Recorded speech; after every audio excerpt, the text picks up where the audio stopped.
Bismillahirrahmanirrahim. Assalamualaikum warahmatullahi wabarakatuh. Bismillahirrahmanirrahim. Alhamdulillahirabbil alamin. Wassalatu wassalamu ala asrofil anbiya'i wal mursalin sayyidina wa maulana Muhammadin wa ala alihi washabihi ajma'in. Amma ba'du. Fala haula wala quwata illa billahil aliyil azim.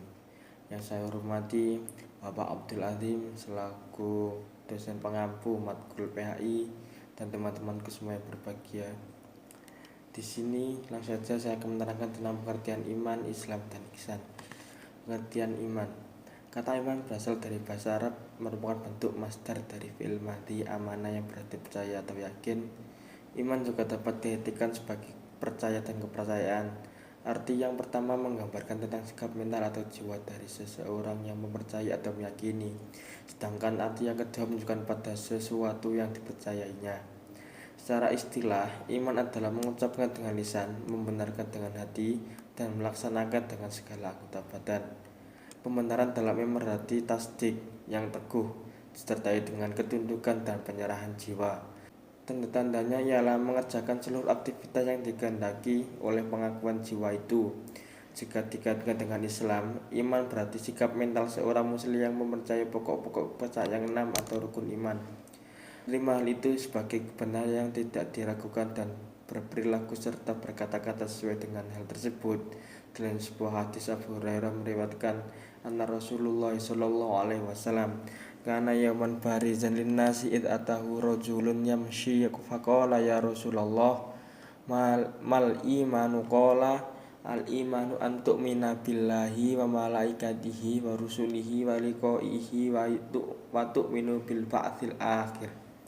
Yang artinya adalah Nabi Shallallahu Alaihi Wasallam pada suatu hari hadir dan duduk bersama para sahabat. Kala itu datang kepadanya seorang lelaki malaikat dalam rupa manusia, lalu bertanya, apakah iman itu? Nabi Muhammad SAW menjawab, iman itu adalah engkau mengimani, membenarkan sambil mengakui Allah, malaikat-malaikatnya, Rasulnya, dan engkau mengimani hari kebangkitan. Hadis riwayat Bukhari dan Muslim. Rukun iman merupakan bagian pokok dari agama Islam yang di atasnya dibina ajaran-ajaran Islam. Kerangka iman mendasari keimanan seorang muslim dalam ajaran Islam berjumlah 6 itu. Lanjut yang kedua, pengertian Islam. Kata Islam menurut bahasa berasal dari kata aslama yang berarti patuh, tunduk, atau berserah diri. Islam adalah nama agama wahyu yang diturunkan Allah Subhanahu wa taala kepada rasul-rasulnya, berisi wahyu-wahyu Allah untuk disampaikan kepada manusia. Agama Islam berisi aturan-aturan Allah yang mengatur hubungan manusia dengan Allah, manusia dengan manusia, dan manusia dengan alam. Islam dalam pengertian ini adalah agama yang dibawa oleh para rasul Allah sejak Nabi Adam alaihissalam sampai Nabi Muhammad sallallahu alaihi wasallam. Islam yang diturunkan Allah kepada semua nabi mengajarkan tentang akidah yang sama, yaitu tauhid atau mengesahkan Allah Subhanahu wa taala. Adapun perbedaan ajaran ini di antara wahyu yang diterima oleh nabi-nabi Allah tersebut terletak pada syariatnya yang sesuai dengan tingkat perkembangan dan kecerdasan umat pada waktu itu. Islam yang diturunkan kepada Nabi Muhammad adalah wahyu Allah terakhir yang diturunkan kepada manusia.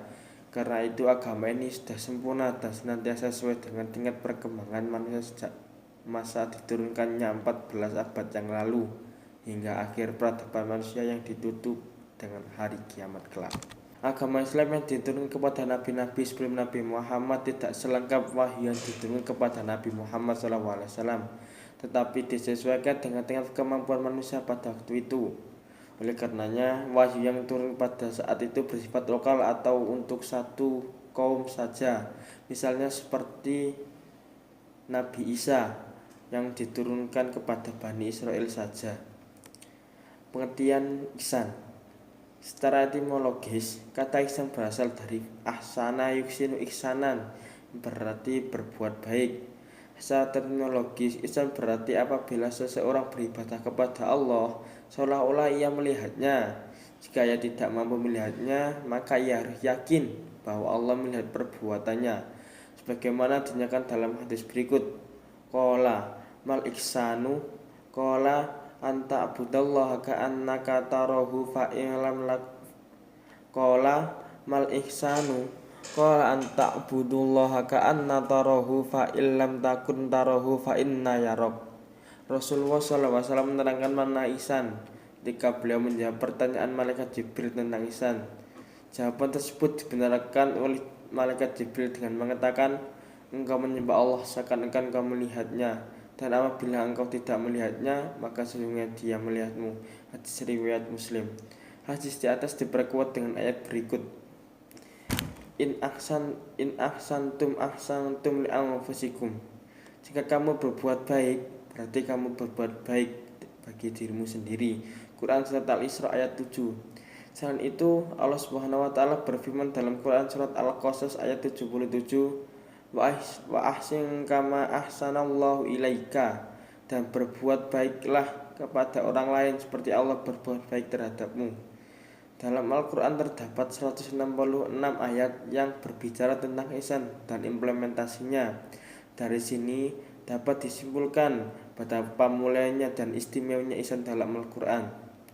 Kiranya cukup dari saya, ada kurang lebihnya mohon maaf. Wassalamualaikum warahmatullahi wabarakatuh.